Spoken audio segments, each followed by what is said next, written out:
Last month, the world's elite attended the World Economic Forum, or WEF's, annual summit in Davos, Switzerland, to discuss what comes next now that their plans appear to be falling apart. The election of Donald Trump and the rise of economic nationalism seems to be derailing the WEF's globalist goals, but some are intent on getting them back on track by whatever means necessary. By any means necessary. By any means necessary. That's why today we're going to summarise some of the most important panel discussions and presentations from this year's Davos summit and tell you what they suggest comes next. My name is Guy. Stay tuned.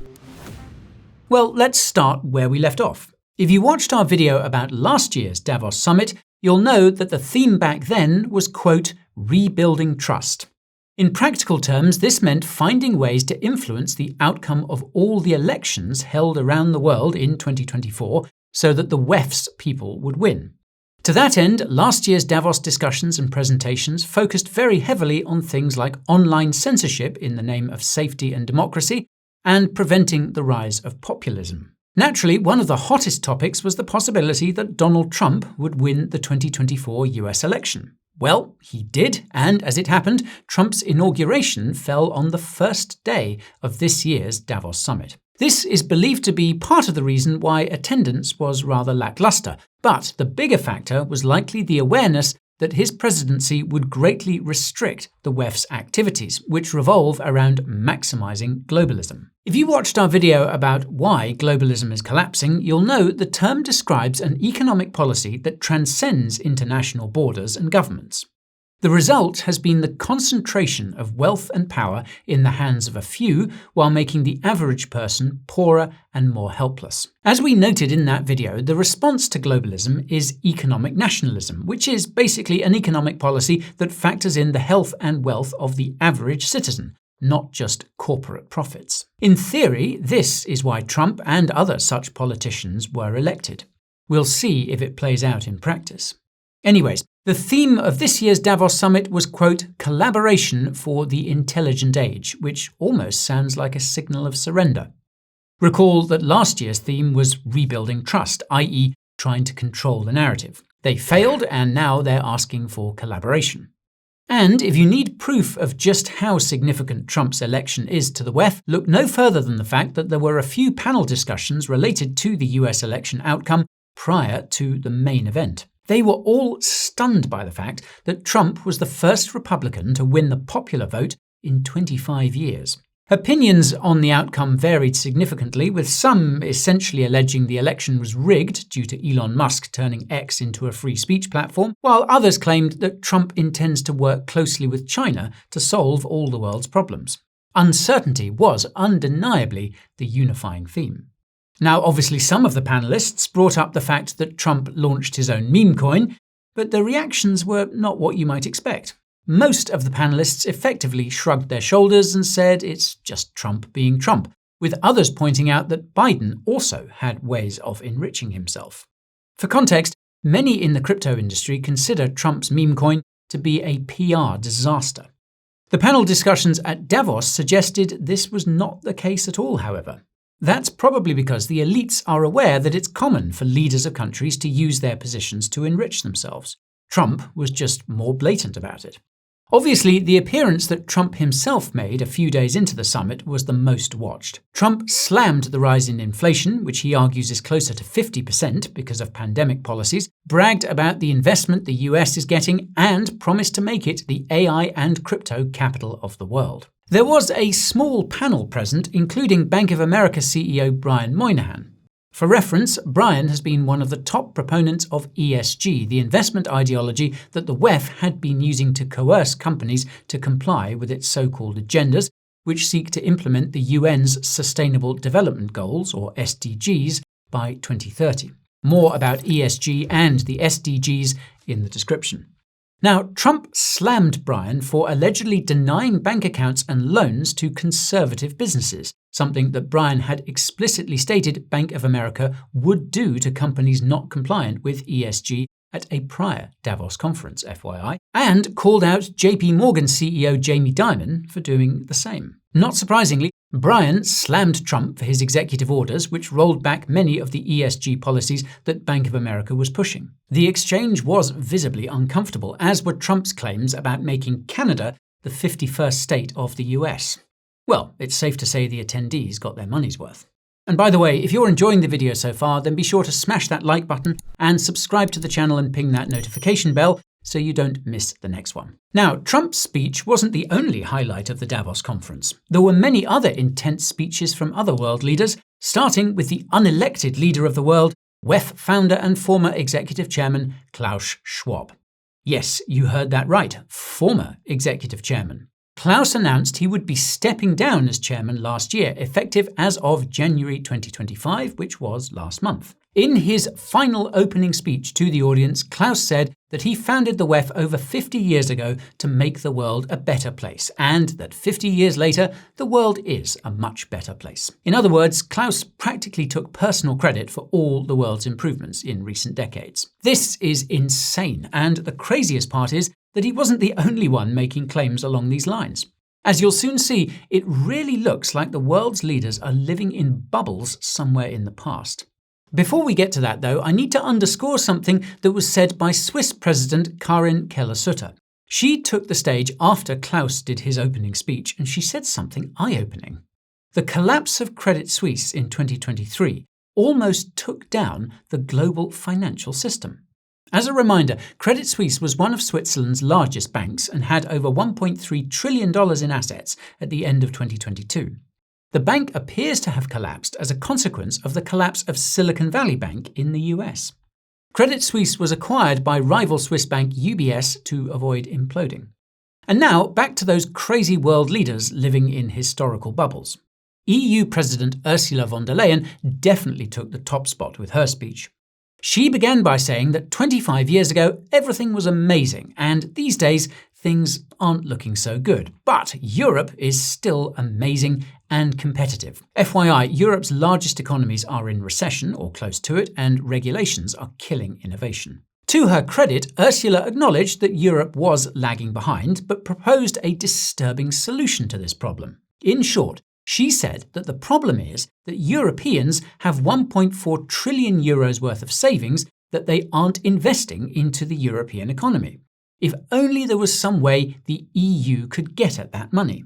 She mused about how this money could be invested into the green energy policies that are currently bankrupting industries across Europe, and seemed to brag about how 50% of Europe's natural gas imports were now coming from the US, not noticing that this is also contributing to high energy costs. But back to the comment about European savings. This is something that ECB President Christine Lagarde also brought up during the final panel discussion about the outlook for the global economy. It was by far the biggest highlight of that discussion and paints a terrifying picture for Europeans. Christine said that Europeans need to, quote, wake up and respond to the call and invest their money into the EU. She added that Europeans, quote, need to keep their savings at home. When you combine this with the comments made by Ursula, it foreshadows extreme capital controls for Europeans. Put differently, European leaders are refusing to acknowledge the fact that the reason why Europe is struggling is because of their economic policies so far. Instead, they're doubling down and blaming the free flow of European capital for the reason why their utopian vision for Europe is out of reach. Hey everyone, sorry to interrupt the video, but I just want to very quickly tell you about the Coin Bureau Deals page. This is the place where we put together all the amazing deals and promos that we're able to offer you guys exclusively as viewers of this channel. Head on over and you will find such things as discounts on hardware wallets, some seriously impressive trading fee discounts on some of the best exchanges, as well as some frankly mind-boggling sign-up bonuses for some of those exchanges too. The link is down below. Check it out when you have a moment. Thank me later. And now, back to the video. However, it's not just the free flow of European capital that's the problem, but the free flow of speech as well. If you've seen clips from this year's Davos conference, chances are they were either from Trump's speech or from the speeches made by German Chancellor Olaf Scholz and Spanish Prime Minister Pedro Sanchez. Olaf's speech focused on the fact that nobody trusts government institutions anymore and said that they must be protected against attacks so that social consensus can be maintained. He also pushed for Germany to go more into debt with public spending simply because other European countries have done the same. As you've probably seen, the real soundbite, though, was when Olaf said that he only supports free speech so long as it doesn't support the far right. In case it wasn't clear enough, far right is a term frequently used to smear those who are pursuing economic policies that are national rather than global, like the elites want. To add insult to injury, Olaf claimed that Europe is doing just fine and is competitive, just like Ursula did. And yet, Olaf's speech paled in comparison to Pedro's, which was seriously dystopian. The focus of his speech was social media, and it was like something you'd read in a book like 1984. He said that it's not good that the mainstream media is being replaced by alternative media, and that fake news is the biggest threat. He called out PayPal co-founder Peter Thiel and other tech elites for believing that they are above the law and, quote, trying to overthrow democracy.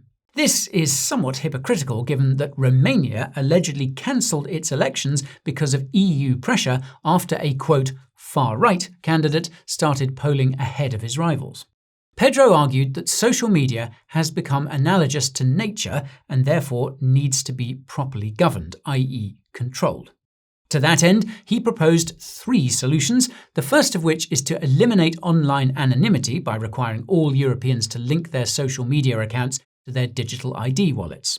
To bring you up to speed, the EU is in the process of rolling out its own digital ID wallet, which will eventually be paired with its digital euro, which is expected to launch as soon as 2026. When you combine these 2 technologies together, you end financial freedom and free speech in the EU. Now, the second solution Pedro proposed was to force social media companies to open source their algorithms and enforce the EU's Digital Services Act, or DSA. For those unfamiliar, the DSA allows the EU to influence social media algorithms in the event of an emergency or even the possibility of an emergency. It's a law that you would never expect to see in a supposedly free place like Europe, but it's real and it's live. Pedro's third and last solution to the threat that free speech poses to the EU was to fine social media companies out of existence. He concluded by saying that he hopes the EU will, quote, make social media great again with these policies, and the crowd erupted with laughter. Are Europeans laughing, I wonder? Now, on a more positive note, some of the global elite at this year's Davos summit did seem to show some self-awareness, slowly understanding that their globalist policies were the cause of their own troubles. Case in point, there was actually a panel discussion about the rise in economic nationalism around the world. Believe it or not, but one of the panelists said that economic nationalism was a good thing. Another acknowledged that economic nationalism was growing because leaders seemed to be focused on global issues rather than those of their own citizens. Most of them were still sceptical, though, and the biggest skeptics were all Europeans. It looks like they're just going to keep doubling down until the EU finally breaks. On that note, there was a panel discussion about the biggest global risks, according to the WEF. Nigerian Vice President Kashim Shettima warned that conflict was increasing in Africa and it could result in tens of millions of African refugees crossing into Europe via Morocco. The moderator said Europe would be happy to have them, implying she was fine with these conflicts and with the subsequent mass migration. Seriously, what's wrong with these people? Anyway, unhinged comments aside, Kashim also claimed that the panelists weren't giving Trump enough credit for bringing peace to the world and noted how remarkable it was to finally have a ceasefire in the Middle East. It sounds like Kashim is hoping Trump can help settle things down in Africa too. Fingers crossed. Now, another panelist in the global risks discussion who dropped a bombshell was Cambridge University professor Gillian Tett. She rightly pointed out that the response to the pandemic by governments around the world was what destroyed people's trust in institutions. Specifically, she said they painted grey issues as black and white as they pertain to health and never apologised or even acknowledged this critical error. And this ties into another panel discussion titled, quote, Renewing the Promise of Democracy, which was as ridiculous as you'd imagine. Besides the fact that the title of the panel implied that democracy is somehow over because Trump won, the panelists revealed the true definition of democracy. Tirana Hassan, the director of Human Rights Watch, said that democracy is not about voting, it's about maintaining institutions. She then said something along the lines of, if the outcome of democratic voting threatens established institutions, then it is not real democracy. We are not making this up, I promise you. The silver lining is that even these radical panelists acknowledged that they're losing control of the narrative because trust is becoming distributed and peer-to-peer rather than top-down. This is something that was first mentioned at last year's Davos, and this year it was a key theme in many conversations. And this relates to all the comments and panels related to crypto, and boy do I have a treat for you here. There was a panel about the US dollar that began with a series of live polls, one of which asked attendees what the world's next reserve currency will be. A sizable percentage of the replies noted it would be a cryptocurrency. The best part, however, was the question period, where one of the audience members asked about global crypto adoption. One of the panelists shrugged it off, saying that crypto was used mostly for speculation and it was only being used for payments in a handful of countries like Nigeria. It seems he missed the memo about the incoming stablecoin regulations in the US that could make stablecoin payments common in the US and elsewhere. The caveat is that this could set the stage for a global financial crisis, as a panelist on another discussion about interest rates noted. That's because stablecoins are backed by US government debt. This means that every time you buy a stablecoin, you're actually buying US government debt behind the scenes. Logically, the same is true in reverse. Every time you sell a stablecoin, the stablecoin issuer needs to sell US government bonds. Now imagine a scenario where the stablecoin supply grows exponentially for whatever reason, be it due to crypto payments or speculation, since stablecoins are used to buy altcoins. If there was to be a massive crash in the crypto market or some other issue, there could be a rush of stablecoin redemptions. This would result in a massive sell-off of US government bonds, which could theoretically push their prices lower and interest rates higher. This could cause systemic issues in the global financial system, similar to a banking crisis. This possibility is why another panelist said that crypto might already be too big to fail. This was CLS Bank International CEO Mark Baildejesse, and he made the comment during a panel discussion about crypto, which also featured Circle CEO Jeremy Allaire. There's not much to note about the panel, just that the WEF seems to be more bullish on tokenization than it is on actual crypto. In case it wasn't clear enough, tokenization involves digitizing everything you own, including your identity, and putting it on a blockchain. Now, this is good if it's done in a decentralized way on a crypto blockchain, but very bad if it's done on a centralized blockchain controlled by banks and governments. You can probably guess which form of tokenization the WEF is a fan of. In case it isn't clear, consider the following quote from Mark. Tokenized assets have value, but cryptos do not. It's going to be awkward when more assets start being tokenized on crypto blockchains, creating value for their coins and tokens. And this pertains to the crypto discussion called, quote, Crypto at a Crossroads. If you're into crypto, chances are you've already seen clips from this discussion too. It featured Coinbase CEO Brian Armstrong, Stellar Foundation CEO Danelle Dixon, and Skybridge Capital founder Anthony Scaramucci, among others. One of these others was Lesetja Ganyago, the governor of the South African Reserve Bank. As expected, he took issue with the fact that crypto played such a big role in the 2024 US election and questioned the idea of holding Bitcoin as a reserve asset. Meanwhile, Brian said it's the dawn of a new day for crypto. And not only that, but Brian pointed out that the room was mostly empty and said this made him bullish. That's because it's a contrarian indicator. If the room was full, then it means that crypto is close to a cycle top. The underwhelming audience therefore suggests that crypto still has lots of room to run.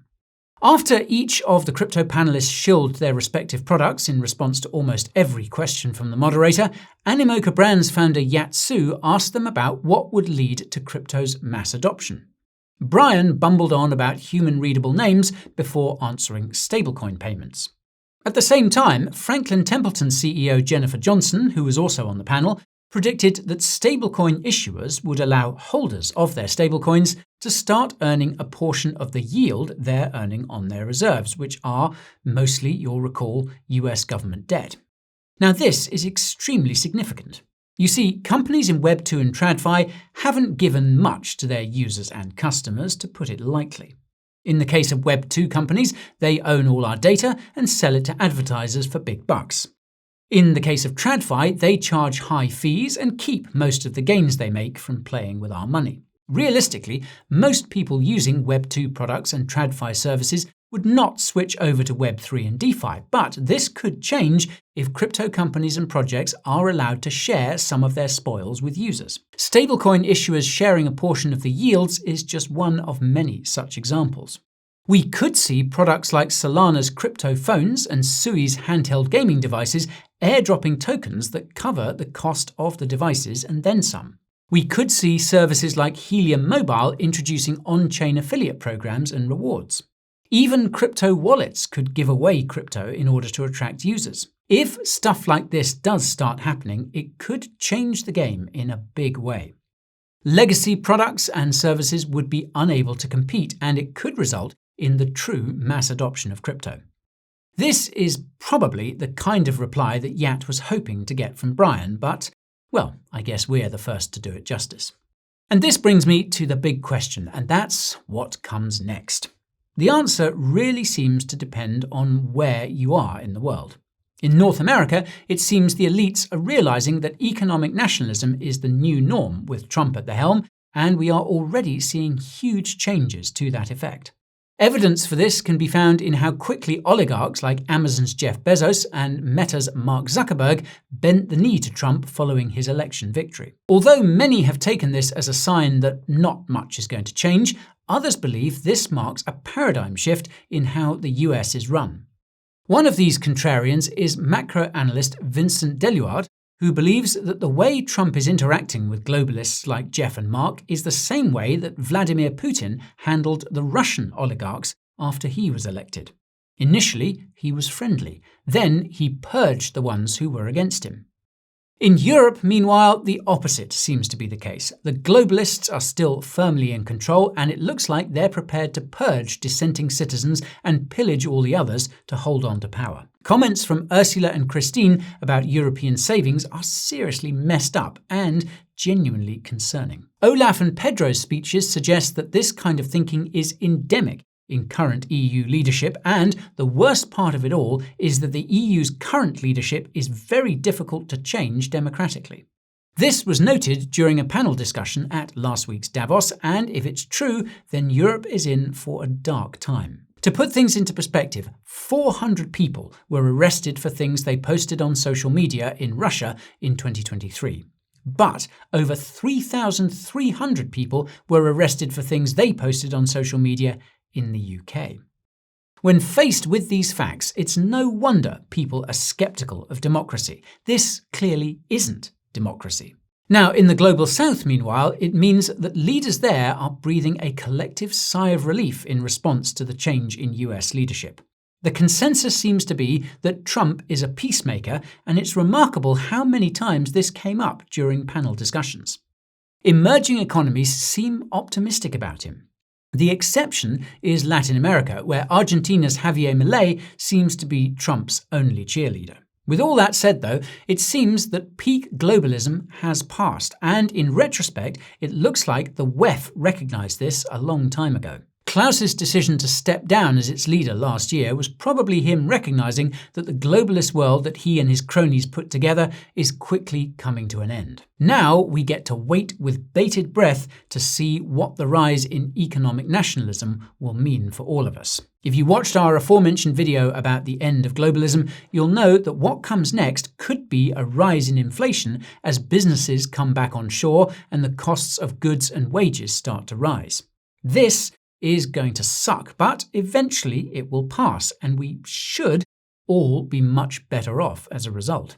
The catch is that the average person might not recognize this. The worst case scenario would be for the pendulum to swing back towards globalism even more aggressively because of discontent among the masses. Then the whole world could end up like Europe, and not in terms of food and architecture.